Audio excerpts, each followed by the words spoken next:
Hello everyone, नमस्कार। स्वागत है आप लोगों का मास्टर की चैनल में, आपका अपना फैमिली चैनल, जहां पे हम लोग सीखते हैं, समझते हैं और नई नई चीजों को बहुत ही अच्छे तरीके से ग्रैस्प करते हैं। तो हमारा न्यूट्रिशन सीरीज चल रहा है और उसमें आज बारी है रेस्पिरेशन की। तो रेस्पिरेशन को जानेंगे, समझेंगे, प्लांट्स में, एनिमल्स में सिंगल सेल्यूलर, मल्टी सेल्यूलर होता क्या है, और एटीपी, एडीपी, और आपके पायरुवेट क्या है, पायरुविक एसिड क्या है, लैक्टेट क्या है, लैक्टिक एसिड क्या है, इन सब के बारे में जानेंगे। ठीक है, तो आइए शुरू करते हैं बिना किसी देरी के और देखते हैं रेस्पिरेशन।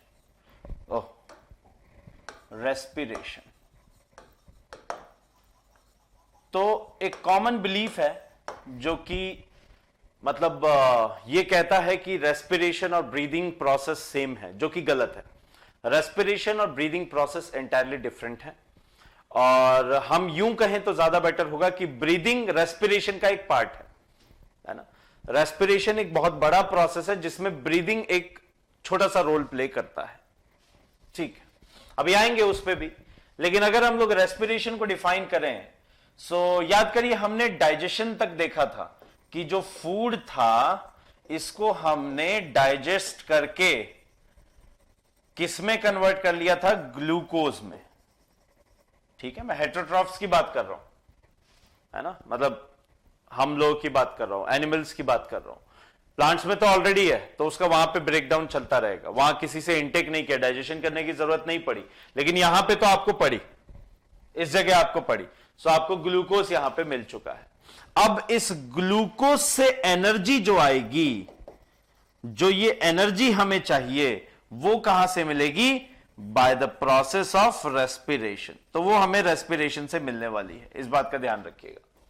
ठीक है, सो ये वो प्रोसेस है जिसमें ग्लूकोज से हम लोग एनर्जी एक्सट्रैक्ट कर लेते हैं। ग्लूकोज से एनर्जी को एक्सट्रैक्ट करने का प्रोसेस ही क्या कहलाता है, रेस्पिरेशन कहलाएगा। सो ग्लूकोज से अगर आपने एनर्जी को एक्सट्रैक्ट करना है तो वो प्रोसेस ही आपका क्या कहलाएगा, आपका रेस्पिरेशन प्रोसेस कहलाएगा। ठीक है, so respiration is the process of obtaining energy from the glucose. Energy की जरूरत क्यों है, जैसे मैं बोल रहा हूं, है ना, मुझे एनर्जी चाहिए।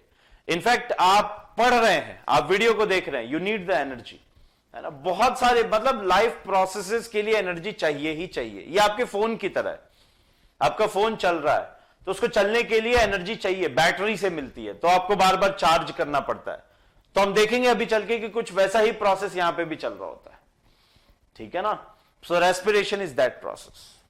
चलिए, अगर मैं यहां पे आपको थोड़ा सा समझाऊं ब्रीदिंग के बारे में, मैं जस्ट एक ब्रीफ आउटलाइन दे रहा हूं, थोड़ी देर बाद हम लोग मेन डिस्कशन पे आएंगे कि सर रेस्पिरेशन ठीक है, ब्रीदिंग को हम लोग कैसे एक्सप्लेन करेंगे। तो ब्रीदिंग का बहुत ही सिंपल सा फिनोमिनन है। इसके दो पार्ट होते हैं, एक होता है इनहेलेशन या इनहेल करना, दूसरा होता है एक्सहेलेशन, एक्सहेल करना। ठीक है, इनहेलेशन मतलब इनटेक ऑफ एयर, एक्सहेलेशन मतलब एग्जिट ऑफ एयर, ऐसे याद कर लेना। इनहेलेशन ये हो गया आपका intake of air, intake of air, और एयर में भी हमें मतलब किससे, ऑक्सीजन से।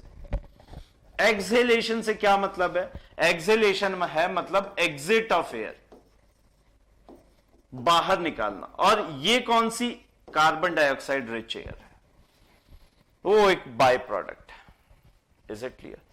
सो बेसिकली ये एक आउटलाइन है आपके रेस्पिरेशन एंड ब्रीदिंग का, और इसको हम लोग अभी थोड़ा और मतलब डिटेल में एनालिसिस आगे चल के करने वाला है। ये एक ब्रॉडर आउटलाइन है आपके लिए। Is it clear? This particular is the broader outline for this. Okay, चलिए अब देखिए कुछ एक टर्म्स हैं जिन्हें आप थोड़ा सा समझ लीजिए। ADP, ATP and inorganic phosphate. थोड़ा सा इन टर्म्स को समझ लीजिए, फिर आगे आपको हेल्प मिल जाएगी इससे। ये कहलाता है एडिनोसिन डाइफॉस्फेट।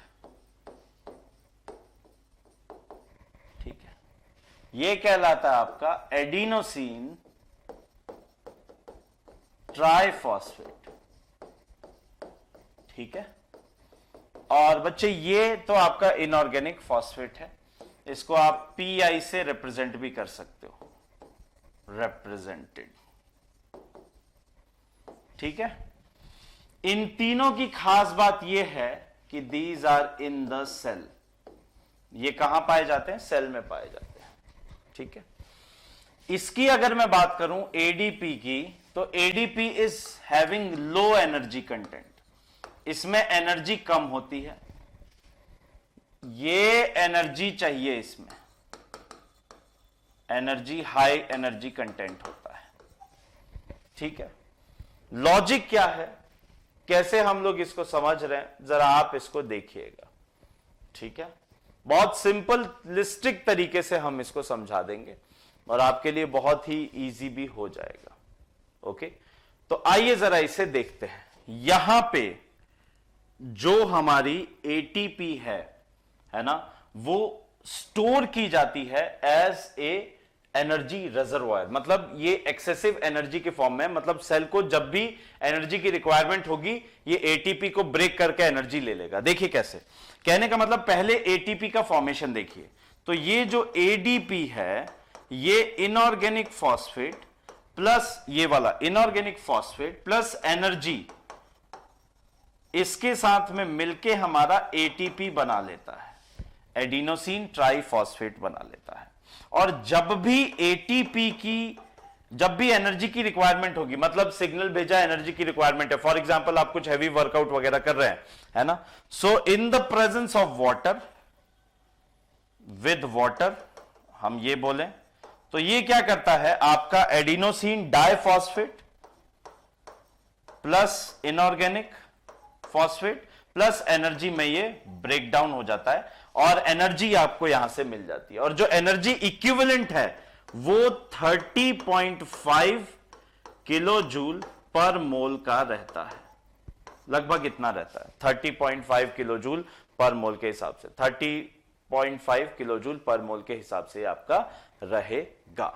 ओके, कहने का मतलब ये है यार कि जब भी ये इस तरीके से बन रहा है तो इतना एनर्जी पर मोल रिलीज हो रहा है और ये एनर्जी हम लोग यूटिलाइज कर सकते हैं। मतलब ये फोन की तरह है, आपने फोन को पहले चार्ज करके एनर्जी स्टोर कर ली और जब आपको जरूरत है, आप फोन चला रहे हो, तो वो एनर्जी आपको मिल गई। ये उस तरीके से, ये एक बैटरी की तरह है, सिंपल एज दैट, है ना। अब अगर हम लोग थोड़े और प्रोसेसेस की तरफ चलें, मतलब देखें कि एक्चुअली में रेस्पिरेशन में क्या हो रहा है, तो रेस्पिरेशन की बात चलिए देखिए जरा।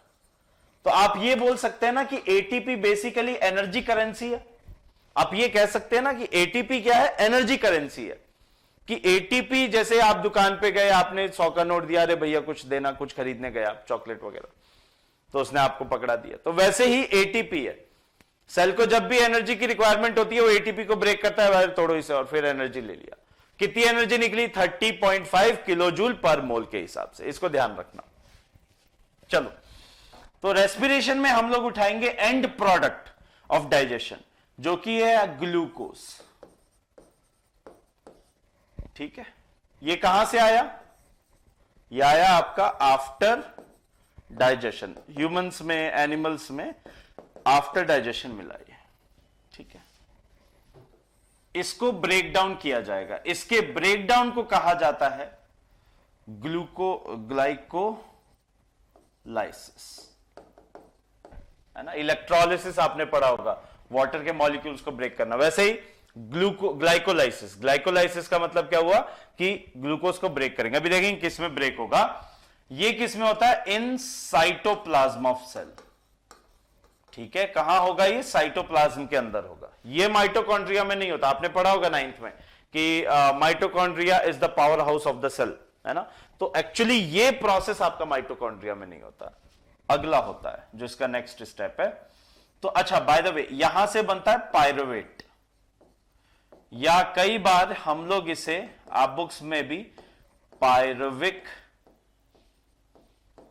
एसिड के नाम से भी जानते हैं। सो पायरुवेट या पायरुविक एसिड। ठीक है, अब यहां पे क्या होगा, ये चला जा, ये होने वाला है अब माइटोकॉन्ड्रिया में ऑफ सेल, जिसे powerhouse of the cell भी बोला जाता है, mitochondria kitchen of the cell भी बोला जाता है। तो यहां पे क्या होगा, अब माइटोकॉन्ड्रिया के अंदर ये प्रोसेस होने वाला है जिसमें पायरुवेट क्या करेगा, it will break down into carbon dioxide plus water plus 38 ATP energy equivalent, मतलब 38 एटीपी मॉलिक्यूल्स निकलेंगे जिससे कि ये एनर्जी, इतना एनर्जी इक्विवेलेंट है, 38 एटीपी मॉलिक्यूल्स के अराउंड एनर्जी इक्विवेलेंट है। अब जो एनर्जी लगनी थी वो लग गई, बाकी इतना आपका ये बन गया, ये स्टोर हो गया आपके सेल्स में। अब ये स्टोर हो गया, अब आप इसको जब यूज में लेना चाहें ले सकते हैं। अच्छा, by the way this is your aerobic respiration. किसका एग्जाम्पल है ये, एरोबिक। अभी बताऊंगा एरोबिक और एनएरोबिक क्या होता है। एरोबिक रेस्पिरेशन नाम सजेस्ट कर रहा है, एरोबिक मतलब कि इन द प्रेजेंस ऑफ, ठीक है, एयर की प्रेजेंस में, इन the presence of air, air की मतलब एयर एम्पल अमाउंट में, कोई दिक्कत नहीं आ रही हमें, है ना, नॉर्मल एटमॉस्फेयर में ये आराम से मस्त हो जाएगा। डाइजेशन के बाद हमें ग्लूकोज मिला, ग्लूकोज कितना है C6H12O6, यही है। तो इसको हमने ब्रेक डाउन किया पायरुवेट में, पायरुविक एसिड। अच्छा, ये भी बता दूं कि ये क्या होता है, देखो अगर आप इसको देखना चाहेंगे तो इसका केमिकल स्ट्रक्चर है CH3 C double bond O COOH। तो ये hydroxy carboxylic acid, ketonic sorry carboxylic acid, this is your ketonic carboxylic acid, okay, this is your pyruvate. Anyways, अब हम लोग जरा एनएरोबिक रेस्पिरेशन की बात कर दें। एनएरोबिक रेस्पिरेशन, तो देखो यार, एनएरोबिक रेस्पिरेशन में क्या है, दो तरीके से देखेंगे इसे हम, यीस्ट में, प्लांट्स में हम लोग देखें, ठीक है, और दूसरा हम लोग एनिमल्स में देखें। तो देखो यार, यीस्ट या प्लांट में जब आप देखोगे तो इसमें क्या होता है, मतलब ये इन दी एब्सेंस की बात है ना। एनेरोबिक रेस्पिरेशन का मतलब क्या हुआ, in the absence of air, air की एब्सेंस में हो रहा है ये। अभी देखेंगे हम लोग कैसे, या डेफिशिएंसी ऑफ एयर भी बोल सकते हैं, जब एयर की कमी है ना। देखो प्लांट्स और इसमें क्या होगा, जो हमारा पायरुवेट है, ठीक है, वो अपने माइटोकॉन्ड्रिया में ही, अब ये कहानी कहां चल रही है पूरी की पूरी, यहां तक कोई बदलाव नहीं है, माइटोकॉन्ड्रिया में बदलाव यहां से शुरू होगा। ये आपका C2H5OH क्या बनाइए, अल्कोहल, इथेनॉल, है ना, C2H5OH इथेनॉल या अल्कोहल, प्लस साथ के साथ में ये आपका 2 ATP के कॉरेस्पॉन्डिंग एनर्जी रिलीज कर देगा। इज इट क्लियर, 2 ATP के कॉरेस्पॉन्डिंग आपका ये एनर्जी साथ के साथ में रिलीज करने वाला है। ओके, समझ पा रहे हैं, यस और नो। प्लस कार्बन डाइऑक्साइड आपका तो रिलीज हो ही रहा है, कार्बन डाइऑक्साइड तो लिख ही लीजिए, उसमें कोई दिक्कत नहीं है, यहां जगह है, ठीक है, CO2, यस, ये इसमें चल रहा है। अभी बताऊंगा ये प्रोसेस कहां काम में आता है। एनिमल्स की अगर बात करें तो उसमें वही पायरुवेट, वही माइटोकॉन्ड्रिया में,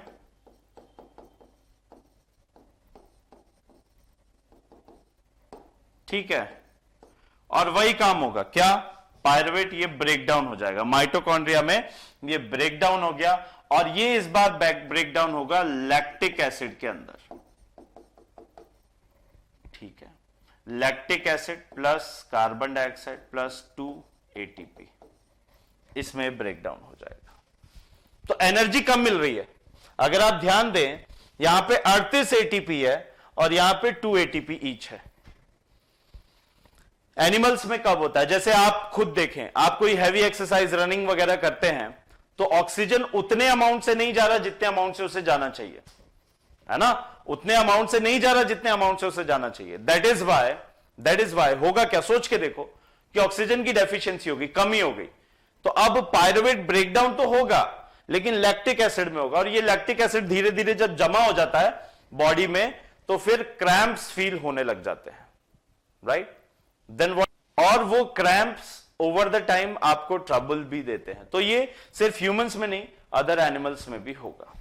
यहां बात करें फर्मेंटेशन ऑफ यीस्ट, इसे फर्मेंटेशन प्रोसेस भी बोला जाता है। वाइन वगैरह जो है वो इसी से बनाई जाती है, ठीक है, okay. Fermentation of yeast, wines वगैरह का प्रोसेसिंग भी यहीं से किया जाता है। So that is an anaerobic respiration process. I hope ये एनारोबिक और एरोबिक रेस्पिरेशन प्रोसेसेस आपको समझ में आ गए हों। अच्छा, लैक्टिक एसिड के बारे में अगर मैं कहूं तो यहां देखिए ये होता है CH3, CH मतलब एक यहां पे है, और ये हो गया आपका COOH, ओके, एंड यहां पे OH। तो ये हाइड्रोक्सी कार्बोक्सिलिक एसिड ग्रुप है। Are you getting it? ये कौन सा है आपका? Hydroxy carboxylic acid group, right? Hydroxy carboxylic acid group. ये कौन सा था आपका? कहां गया? Pyruvate. Pyruvate is ketonic carboxylic acid group. तो इसको थोड़ा सा ध्यान रखिएगा, ये इस तरीके से। चलिए नेक्स्ट चलते हैं। अब जरा हम लोग रेस्पिरेशन प्रोसेस, मतलब ये तो मैकेनिज्म हो गया, कैसे ऐसे एनर्जी रिलीज हो रही है ना। अब हम लोग जरा रेस्पिरेशन की बात कर लें। तो रेस्पिरेशन सबसे पहले इन सिंगल सेल्यूलर ऑर्गेनिजम्स की बात कर लेते हैं। तो बच्चे अगर सिंगल सेल्यूलर ऑर्गेनिजम्स की बात करें तो बहुत सिंपल है। जैसे हम लोग अमीबा की बात कर लें फॉर एग्जांपल, है ना। अमीबा पाया जाता वाटर में है, पानी में पाया जाता है, ठीक है। इसकी बॉडी बहुत छोटी सी है, सेल न्यूक्लियाई, है ना। तो यहां पे होगा क्या कि जो भी वाटर में ऑक्सीजन अवेलेबल है वो यहां आएगा। इसके अंदर जो भी फूड इसने इंजेस्ट, हमने देखा था लास्ट में पिछले लेक्चर में कि फूड इसने इंजेस्ट किया था। अब जब वो फूड इंजेस्ट किया और डाइजेस्ट हुआ, एसिमिलेशन के बाद में इसका हर जगह वो फूड पहुंच चुका है। तो पूरी बॉडी में, अब बॉडी बहुत छोटी है, आसानी से ऑक्सीजन डिफ्यूज हो गया और हर जगह जाके इसने क्या कर दिया, उसको ब्रेक डाउन कर दिया, एनर्जी मिल गई, कार्बन डाइऑक्साइड बना, उसको बाहर फेंक दिया डिफ्यूजन से ही। So it is simply by diffusion process. बहुत सिंपल है, ठीक है ना। It is simply by the process of diffusion. Oxygen आता है, बॉडी छोटे होने की वजह से आराम से फैल जाता है, कार्बन डाइऑक्साइड जो बना उसको हम बाहर डंप कर देते हैं, मतलब ये बाहर डंप कर देता है ना। And same in Planaria and paramecium, मतलब जो सिंगल सेल्यूलर हैं उनमें इसी तरीके से देखा जाएगा, कोई बड़ी चीज नहीं है, ओके। नेक्स्ट हम लोग जरा देख ले इन प्लांट्स।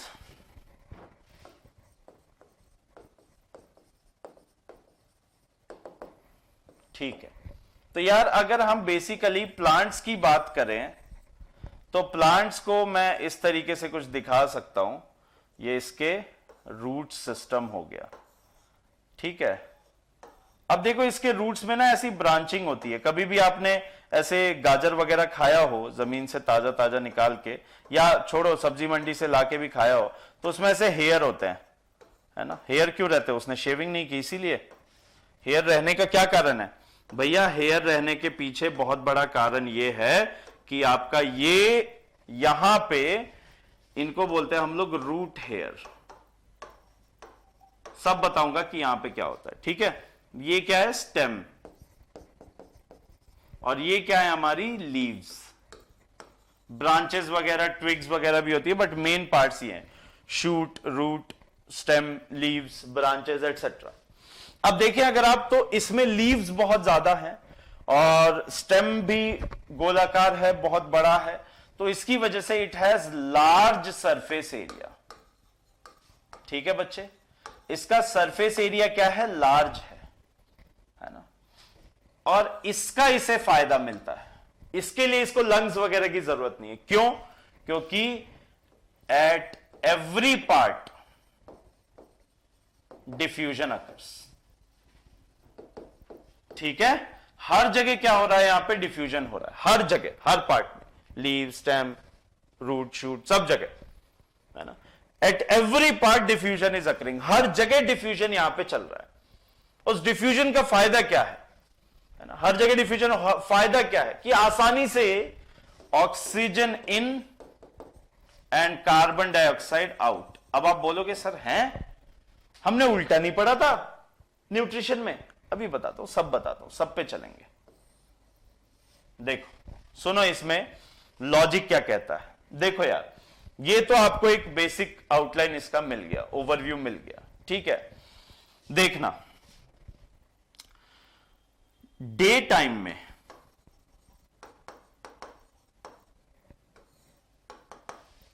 फोटोसिंथेसिस चल रहा है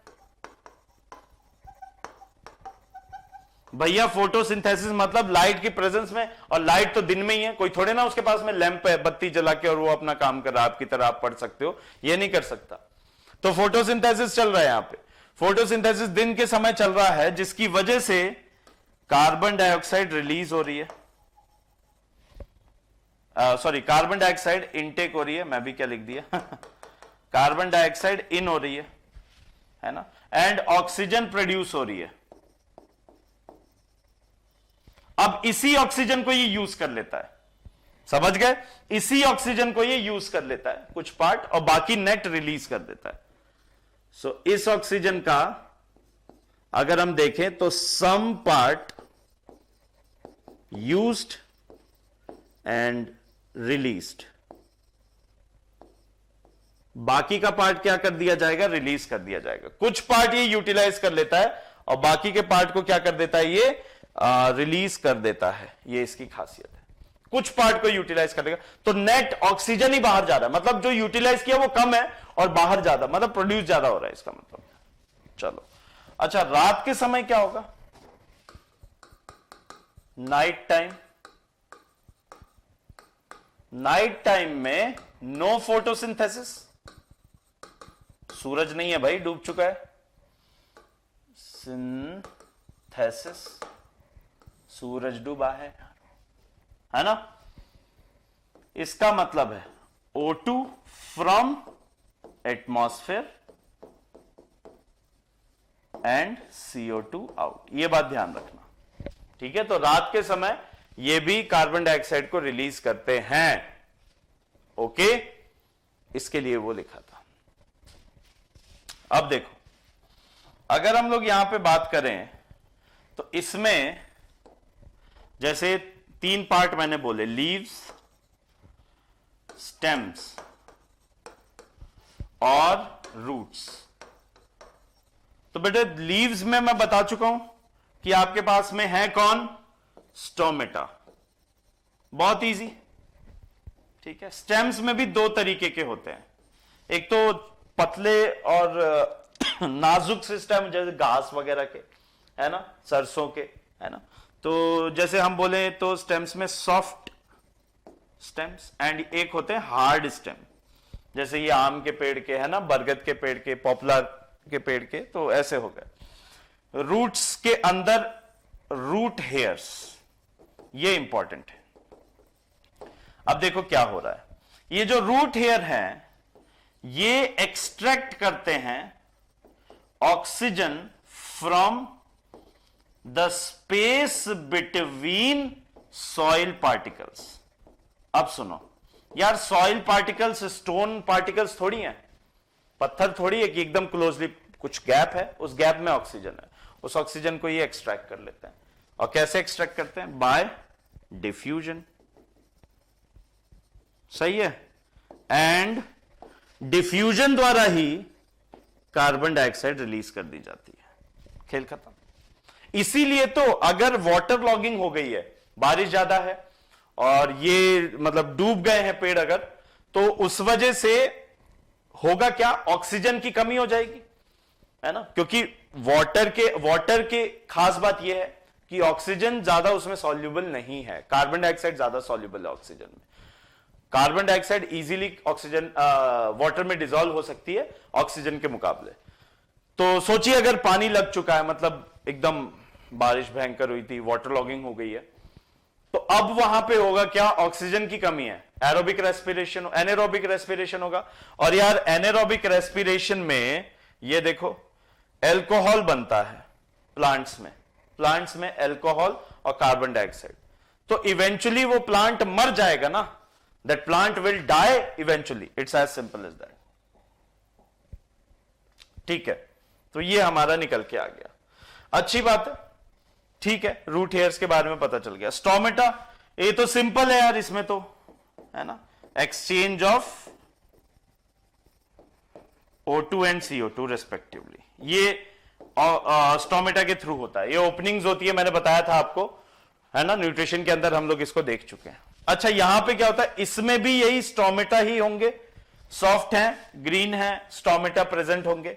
हार्ड वालों में क्या होता है, यहां पे लेंटिसल्स अवेलेबल रहते हैं। लेंटिसल्स क्या है, स्मॉल ओपनिंग्स है, मैं इसका डायग्राम लेके आया हूं, देखो ये देखिए, दीज आर योर लेंटिसल्स, ये दिख रहे हैं आपको, ये ओपनिंग्स, ये पोपलर ट्री का स्टेम है।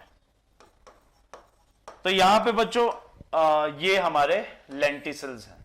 अब ये लेंटिसल्स के थ्रू, मतलब ये ओपनिंग हो गई ना, ये छोटी ओपनिंग हो गई, यहां से इजीली डिफ्यूज हो सकता है ना, यहां से the diffusion of O2 and CO2 occurs, जिसकी वजह से ऑक्सीजन जाएगा, ब्रेक डाउन करेगा, एनर्जी रिलीज होगी, इसका काम चल जाएगा।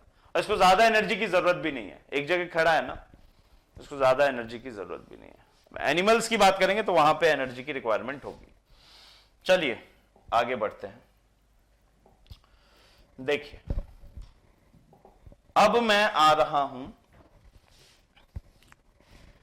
Respiration in animals. देखो सब बताऊंगा मैं, मजा आएगा आपको, देखते जाओ।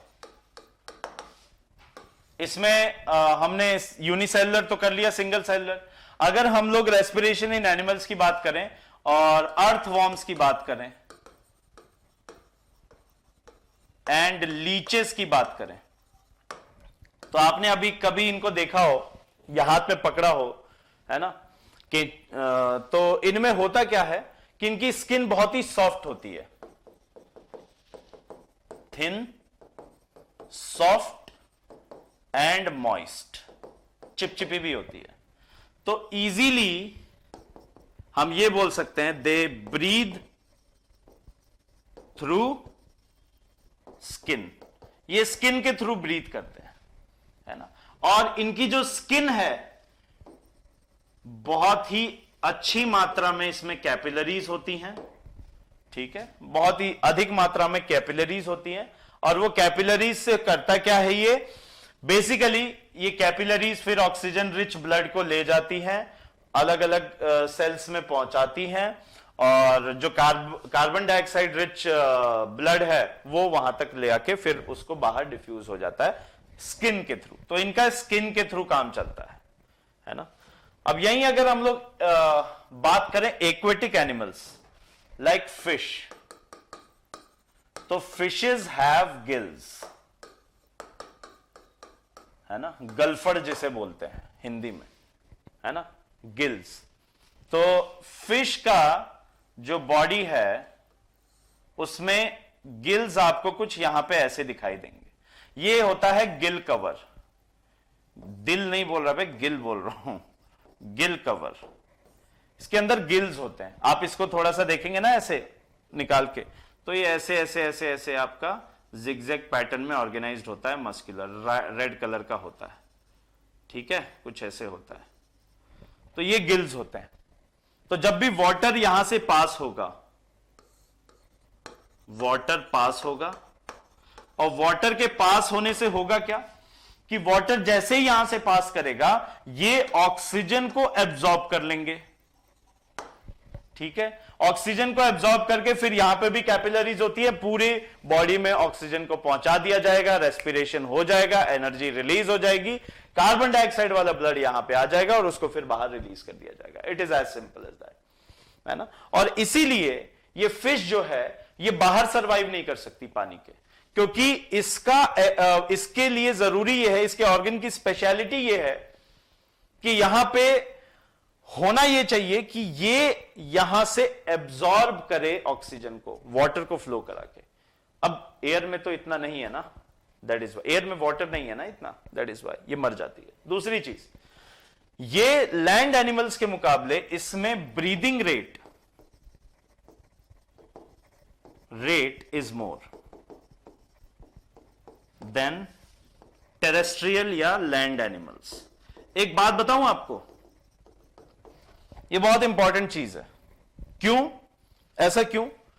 क्योंकि आप जरा यहां पे समझिए, ये मैं आपको बता चुका हूं, आपको इसका रीजन पता होना चाहिए। इसका रीजन बहुत सिंपल है, ऑक्सीजन की सॉल्युबिलिटी वाटर में उतनी अच्छी नहीं है, कार्बन डाइऑक्साइड की ज्यादा अच्छी है। दैट इज वाई ये ज्यादा इसको ब्रीथ करना पड़ेगा लैंड एनिमल्स के मुकाबले। Is as simple is that.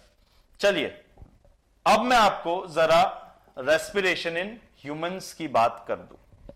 तो देखिए, अगर एक ह्यूमन बॉडी को आप देखेंगे तो यार ह्यूमन बॉडी ना कुछ इस तरीके से आपको दिखाई देगी। एंड यहां पे हम लोग देखें, this is the nasal passage, ये नाक है, ये कनेक्टेड रहती है पीछे, अभी वो पूरा डायग्राम लेके आऊंगा। और यहां पे लैरिंग्स, फेरिंग्स, ट्रैकिया है ना, और ये लंग्स के अंदर चली जाती है। ये डायग्राम मैंने इसीलिए रखा ताकि मैं आपको ये समझा सकूं कि देखो ये जो लंग्स है बहुत ही स्मॉल स्पेस में है, और यहां पे एक रिब केज बोन स्ट्रक्चर रहता है जिसे हम रिब केज बोलते हैं। केज बोलने का क्या कारण है भाई? केज बोलने का ये पिंजरे की तरह ही है, केज की तरह ही है। यहां पे ये केज की तरह ही है ना, ये इसको इंटैक्ट रखता है, यहां पे मजबूती देता है। बिकॉज लंग्स अगर रप्चर हो गए तो फिर तुरंत डेथ हो सकती है। तो that is why it provides protection, rib cage. तो रिब केज आपको यहीं पे दिखता है इस डायग्राम में, ऐसा है। तो लंग्स ये रहा, और यहां पे एक इंपॉर्टेंट पार्ट होता है, दिख रहा होगा थोड़ा सा आपको, डायफ्राम। इसी को डायफ्राम बोलते हैं, आगे काम में आएगा। ठीक है, तो चलो मैं जरा इसका एक डिटेल्ड व्यू इसका दिखाता हूं, है ना। तो इसमें कुछ पार्ट्स हैं, जैसे नोज। अब नोज में क्या होता है, आपके नेजल हेयर, नाक में बाल होता है ना, नाक के बाल, है ना, और साथ के साथ में म्यूकस ग्लैंड्स होते हैं, म्यूकस ग्लैंड्स। तो अब देखो, नेजल हेयर और म्यूकस ग्लैंड्स ये क्या काम करते हैं, जब एयर पास होती है, व्हेन एयर पासेस, जब भी एयर यहां से पास होगी तो ये क्या करते हैं, डर्ट पार्टिकल्स को स्टक कर लेते हैं, रोक लेते हैं, है ना, और म्यूकस में वो फंस के रह जाते। नाक कभी साफ की हो आपने? छी, बट ऐसा होता है। अच्छा, इसे नेजल पैसेज भी बोलते हैं। ठीक है, नाक को नेजल पैसेज भी कहा जाता है। ठीक है, तो नेजल कैविटी या नेजल पैसेज और बकल कैविटी, ये माउथ, इनके बीच में आपको ये एक छोटा सा बोन स्ट्रक्चर दिख रहा होगा, है ना। ये इन दोनों को सेपरेट करता है और इसी को हम लोग बोलते हैं बोनी पैलेट। इसी को क्या बोलते हैं हम लोग? बोनी पैलेट। ठीक है, ओके। ये हमारा लैरिंग्स है। ठीक है, अब सुनो, ये जो विंड पाइप है इसको विंड पाइप बोलते हैं, और ये इनके बीच का गैप, माउथ और ये इनके बीच का यहां तक का गैप, ये क्या कहलाता है? फेरिंग्स कहलाता है। ये क्या कहलाता है? फेरिंग्स कहलाता है। चलिए, लैरिंग्स, ये हमारे वोकल कॉर्ड्स यहीं पे हैं, है ना। अच्छा, और ये जो है हमारा, ये क्या है? ट्रैकिया है। What is it known as? Trachea. यहां मेंशन नहीं है, मैं लिख देता हूं, ट्रैकिया। ठीक है, और ये देखिए यहां पे एक रिंग्स लगी हुई है ना, ये हड्डियां हैं बेसिकली। सॉरी, हड्डियां नहीं है, my mistake, they are not bones, they are cartilages. There's a difference between bones and cartilages. I'll tell you when we are studying skeletal system. Anyways, so rings of cartilage यहां पे available है। क्या available है? Rings of cartilage. तो rings of cartilage करती क्या है? Rings of cartilage का काम यह है, ये कोलैप्स ना हो इसकी प्रोटेक्शन के लिए है, ये कोलैप्स ना हो इसकी प्रोटेक्शन के लिए बेसिकली। ठीक है, अब देखिए बड़े ही मजे से ये आपका यहां पे आया, जैसे ये लंग्स में आया, ये लंग्स है, इसका यहां पे है, उस पे चलते हैं। तो ये क्या कहलाया आपका ब्रोंकस, तो left bronchus, right bronchus, right bronchus, left bronchus. Is it clear? अब ब्रोंकस भी छोटे छोटे आपके इसमें कन्वर्ट हो जाता है, ब्रोंकाइज बोलते हैं, ब्रोंकियोल्स बोलते हैं, ब्रोंकियोलिस। देखिए छोटे छोटे इनमें कन्वर्ट हो गया, जूम करके यहां दिखाया। और ये आपका एल्विलाय या एल्वियोलर सेक कहलाता है, ये बाद में बढ़ जाते हैं ऐसे एल्वियोलर सेक या एल्विलाय पे। ठीक है, पार्ट समझ में आ गया, ये डायफ्राम है। तो होता क्या है, अब सुनिए, हमने पढ़ा था दो प्रोसेस है, एक है इनहेलेशन और एक है हमारा एक्सहेलेशन। तो पहले मैं इनहेलेशन की बात करता हूं। ठीक है, यहां पे मैं आपको बता चुका हूं, मैं मिटा दूंगा, पहले बना दूं कि इसमें ऐसे रिब केज होता है ना, और रिब केज के अंदर ये मसल्स ऐसी जुड़ी हुई रहती है, मसल से तो जुड़ी हुई रहेंगी ना यार, तो ये रिब केज के अंदर ऐसी मसल्स जुड़ी हुई रहती हैं। सही, अब जब ये मसल्स जुड़ी हुई हैं तो इन मसल्स के जुड़े हुए होने से यहां पे क्या होगा कि जब हम इनहेल करते हैं ये मसल्स कॉन्ट्रैक्ट करती है, तो मसल्स पिचक रही हैं। अब मसल्स जब पिचक रही हैं तो फिर ये फूलेगा, लंग्स को मौका मिल जाएगा फूलने का, और ये डायफ्राम नीचे चला जाएगा। जब ये डायफ्राम ऐसा है और ये नीचे ऐसा चला गया, तो आपको नहीं लगता इसने एरिया बढ़ गया, बेसिकली अंदर की तरफ वॉल्यूम बढ़ गया। अब ज्यादा से ज्यादा एयर अंदर जा सकती है, तो एयर अंदर गई। अब एयर यहां पे अंदर गई, यहां पे क्लीनिंग हुई, आपको बताया था नेजल पैसेज और नेजल हेयर म्यूकस ग्लैंड से यहां पे पहुंची, और इसमें एल्वेओलर सेक तक पहुंची, एल्वेलाइज तक पहुंची। और उसके बाद में यहां पे आपकी कैपिलरीज होती हैं जो कि ऑक्सीजन रिच, यहां पे कनेक्टेड होती हैं, इनसे एल्वेओलाई से कैपिलरीज कनेक्टेड होती हैं, और ये ऑक्सीजन रिच ब्लड को पकड़ती हैं और सबसे पहले ब्लड तक लेके जाएंगी, सॉरी हार्ट तक लेके जाएंगी, और फिर हार्ट क्या करता है वो सर्कुलेटरी सिस्टम में हम पढ़ेंगे। तो हार्ट फिर उसको हर जगह भेज देगा, पंप कर देगा, है ना। फिर उसके बाद में डीऑक्सीजनेटेड ब्लड वेन्स लेके आएंगी, और वो फिर बाहर की तरफ निकलेगा, डिफ्यूजन हुआ यहां पे, बाहर की तरफ निकला और इसने बाहर एक्सेल आउट कर दिया। It is as simple as that. Okay, so diffusion process है यहां पे, बस ये इसका डायग्राम समझना है और कुछ नहीं, नाम है छोटे मोटे, राइट। तो इस तरीके से ये चलने वाला है। कुछ एक इंपॉर्टेंट चीज है, जैसे हमारे ब्लड में एक पिगमेंट होता है हीमोग्लोबिन जिसे बोलते हैं, ठीक है, और ब्लड का 60% कंपोनेंट ब्लड प्लाज्मा होता है ना, ये आगे देखेंगे सर्कुलेटरी सिस्टम में। तो ये दो मेजर कंपोनेंट्स हैं। हीमोग्लोबिन रेड कलर का पिगमेंट होता है जो कि रेड ब्लड सेल्स को उनका कैरेक्टरिस्टिक कलर देता है, रेड कलर, ठीक है। तो ये रेड पिगमेंट है, ये ऑक्सीजन कैरियर है, ठीक है। और प्लाज्मा जो होती है ब्लड में, ये कार्बन डाइऑक्साइड कैरियर है। बताता हूं क्यों। Plasma is majorly formed of water, इसका मेजर कंपोनेंट क्या है, वाटर ही है। और मैं बता चुका हूं कि वाटर में कार्बन डाइऑक्साइड ज्यादा अच्छे से घुलती है ना। हीमोग्लोबिन क्या है, हीमोग्लोबिन रेड कलर पिगमेंट है, और ये ऑक्सीजन को लेके ट्रेवल करता है। अब ये भी बता दूं और थोड़ा सा मजेदार हो जाएगा, डेप्थ में बताऊंगा तो, क्योंकि एक्चुअली ये आयरन कंटेंट होता है इसमें, it contains iron, iron metal है, और मेटल होने की वजह से ऑक्सीजन को ये आराम से कैरी कर सकता है। तो ये थोड़ा सा एक नोटिफिकेशन आप ध्यान रखिएगा। अच्छा, एक और चीज, एक गैस होती है कार्बन मोनोक्साइड। तो कार्बन मोनोक्साइड पॉइजनिंग के बारे में आपने सुना होगा, नहीं सुना तो मैं बता देता हूं। आपने अखबारों में पढ़ा होगा, सर्दियों में आए दिन सिगड़ी अलाव रात को रख के सो जाते हैं कमरे में, सब कुछ बंद करके लोग मर जाते हैं, है ना। होता यह है कि बेसिकली ये कार्बन मोनोक्साइड फॉर्म होती है इन कंप्लीट कंबशन। अगर हम इस फॉर्म में ना समझे, रेस्पिरेशन की फॉर्म में समझे, तो फिर आपका इनसफिशिएंट एयर, जैसे कि इनसफिशिएंट एयर, और एयर में भी मैं ऑक्सीजन की बात कर रहा हूं। आप इनहेलिंग कर रहे हैं, अंदर सिगरी है, तो कार्बन डाइऑक्साइड आपका रिलीज हो रही है, अंदर ऑक्सीजन की कमी हो गई, अब कार्बन मोनोऑक्साइड बनने लग गई, कंबशन तो वहां भी हो रहा है। कार्बन मोनोऑक्साइड को अगर आप इनहेल कर रहे हो, है ना, इनसफिशिएंट एयर की प्रेजेंस में अगर कंबशन होगा तो कार्बन मोनोऑक्साइड आपकी रिलीज होगी, इनकंप्लीट कंबशन होगा, कार्बन डाइऑक्साइड नहीं कार्बन मोनोऑक्साइड रिलीज हो रही है, वो आप इनहेल करोगे तो अच्छा सुनो, हीमोग्लोबिन ऑक्सीजन के लिए अच्छा है, लेकिन कार्बन मोनोऑक्साइड का को बहुत ज्यादा अट्रैक्ट करता है। कहने का मतलब है कि कार्बन मोनोऑक्साइड उससे बहुत ज्यादा प्यार करती है, तो जाके उससे मिल जाएगी।